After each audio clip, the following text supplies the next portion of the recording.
Nalampag sa tanggapan ng Commissioner Higher Education ay ilang miyembro ng National Union of Students of the Philippines.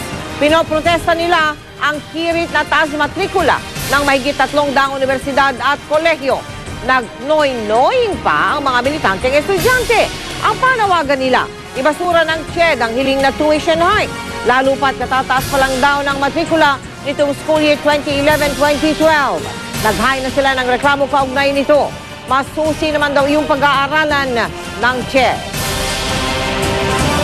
Hopefully, through filing the complaint with CHED and through another dialogue, we'll be able to push CHED to really reject the application for tuition fee increases. Para sa mga estudyanteng gustong kumita ngayong bakasyon at magkaroon pa ng karanasan sa trabaho, pwedeng mag-apply sa summer job na alok ng Department of Labor and Employment. Katuwang ang mga lokal na pamahalaan. Yan ang tinutukan ni Micaela Papa. 16 anyos pa lang si Kenneth Valenzuela, ngunit bilang panganay, pasan na niya ang responsibilidad ng pagtataguyod sa kanyang pamilya. Na-stroke kasi ang ama at di makapagtrabaho. Ang ina naman, teacher at minsan kinakapos ang sahod sa pag-aaral nilang 3 supling. Kaya laking pasasalamat niya sa katukayong lungsod na sa ikalawang taon ay napabilang siya sa Special Program for Employment of Students o SPES. Noong nakalipas na summer, 13,000 ang kinita niya sa 40 araw ng summer job. Natutunan ko maging masipag sa ginagawa ko, maging matyaga kasi once na nagkaroon ka ng katamaran sa katawan, hindi mo matatapos yung kailangan mong gawin. Nag-SPES win si Alfred at ngayong graduate na at naghahanap ng trabaho, lamang na daw siya sa ibang aplikante. Yung mga company, ang hinanap nila yung may work experience. Medyo advantage ako dun sa mga bago pa lang na walang work experience kasi medyo alam ko na itakbo ng isang ka-office, takbo ng paperwork. Sa ilalim ng RA 7323, nagtutulungan ang mga LGU at DOLE na mabigyan ng trabaho ang mga estudyanteng 15 to 25 years old.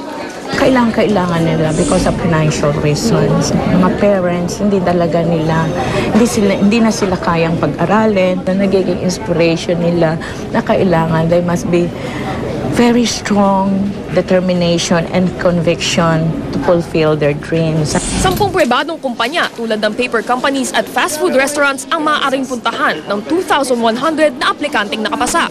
Tinitiyak namang hindi mapanganib ang work environment at di pinapag-overtime ang mga estudyante. Posible naman makapagtrabaho sa 28 department ng Quezon City Hall ang 350 beneficiaries ng Quezon City SPES program. Kabilang na si Donalyn, isang computer programming major. Sa Quezon City SPES, tinutugma ang trabaho sa kurso ng estudyante. Ano bang tipo ng trabaho ang gusto mong gawin dito sa ngayong summer? Siguro encode na lang po, data encoder. Related po din siya kasi computer literate naman po ako eh. Kaya ganun na po rin kukunin ko. Halimbawa, ang isang bata ay college level at nursing student siya. So dinideploy po namin sa Quezon City Health Department. Ito po isang magpapalakas sa kanilang determinasyon o kaya desisyon na pag nakita nila ito pala yung magiging trabaho ko. So, malaking tulong po para sa kanila. Micaela Papa, nakatutok, 24 oras. At sa mga naghahanap ng trabaho gaya ng mga engineer at mga trabahador sa construction, nangangailangan daw ang ilang bansa sa gitnang silangan pati na sa Germany. Pero kakibat ng pagkakataon na yan, oportunidad, ika nga, tila dehado naman ang Pilipinas kasi tayo naman ang nauubusan ng mga eksperto. Nakatutok si Julius Segovia. 5 taon ang graduate ng kursong Electronics and Communications Engineering si Hardy Robles. Pero hanggang ngayon, wala pa rin siyang permanenteng trabaho. Kaya gusto na niyang mang ibang bansa. Kailangan ko ng, siyempre, high salary na hindi na po-provide ng dito. Ayon sa POEA, marami pang job orders sa mga bansa sa gitnang silangan, kabilang ang Saudi Arabia, Qatar at Kuwait. Karamihan daw, engineers at construction workers ang hanap. Halimbawa ang Germany, nangangailangan daw ng engineers at scientists ayon sa mga negosyante at diplomat na bumisita kay Vice President Jejomar Binay. Nabuhayan ang loob ang 47 anyos sa si Jesse Jola, isang marine engineer. Hindi raw kasi siya dapuan ng swerte dito sa Pilipinas. Tama, may mga proyekto ang gobyerno. Kaya lang ang nangyayari, yun sa edad ba natin, pagka nag-apply ka, una itatanong sa'yo ang pinag-aralan mo. Pangalawa, yung edad mo. So, ibig sabihin kahit na-qualify ka rin gano'n, tapos ang sisilipin na yung edad mo, paano ngayon yun? Ayon sa isang labor expert, matagal na raw nararanasan ng bansa ang brain drain. Dekada 70 nang unti-unti raw nagsimulang mga ibang bansa ang mga Pilipino. Bagaman may magandang dulot daw ito dahil sa remittances na nakatutulong sa ekonomiya. Sa huli, tayo pa rin ang talo lalo't kakaunti raw ang bilang ng engineers at scientists sa bansa. Ang problem nga ng Pilipinas ngayon is growing because of remittances spending. But if your industry sector is not growing, in the future, anong future mo? No country will develop without a strong industrial base. Nababahala rin ng DOST sa pag-aaral sa balutan ng Filipino Science Professionals. Sa kanilang pag-aaral mula 1998 hanggang 2009, aabot sa 16,000 ang bilang ng science and technology workers na nag-abroad. Kaya kapos daw tayo sa mga eksperto sa siyensya at teknolohiya.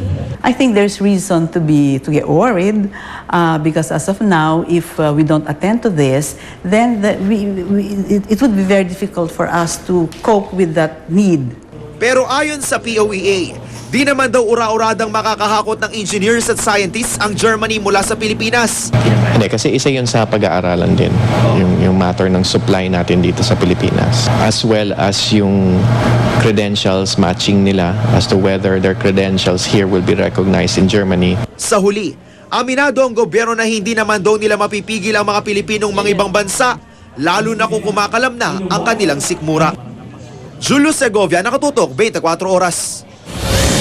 Bagamat bahagya raw dumarami ang trabaho dito sa ating bansa, hindi pa rin daw ito sapat dahil sa kawalan ng social insurance o mga benepisyo para sa mga manggagawa.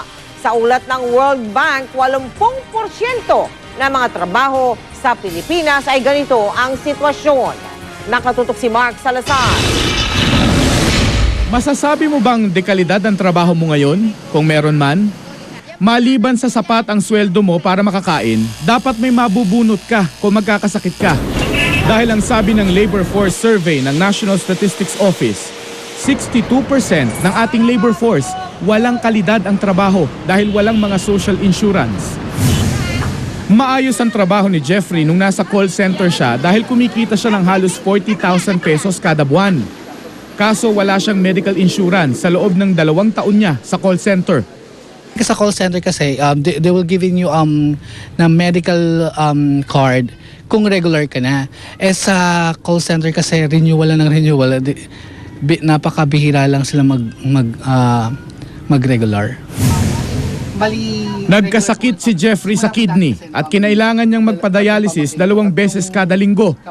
Sa pagkakasakit, nawalan siya ng trabaho nang wala man lang ni SSS at PhilHealth benefit. Saan niya kamo nakukuha ang 25,000 na panggamot buwan-buwan? Lumalapit na lang po kami sa mga politiko.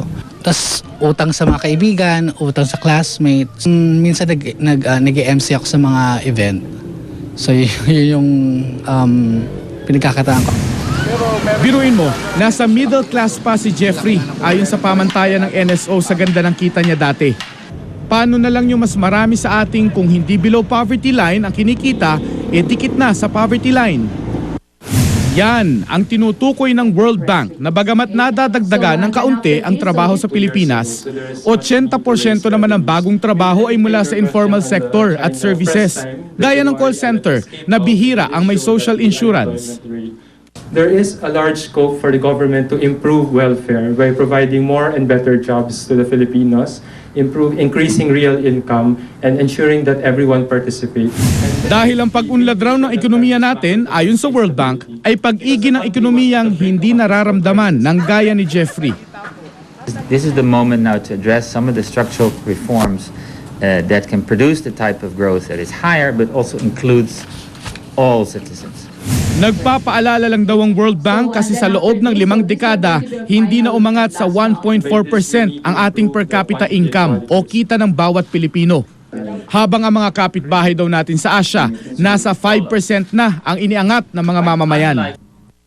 Masaya naman daw ang palasyo dahil nabanggit sa World Bank report ang mga programang ipinatupad ng pamahalaan para mapaunlad ng ekonomiya sa bansa, tulad ng mas mahigpit na pagkolekta sa buwis.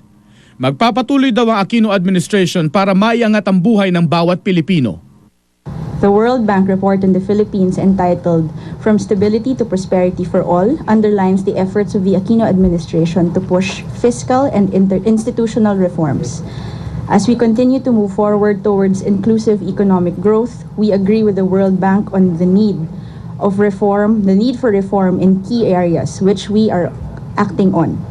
Mark Salazar, Nakatutok, 24 Oras.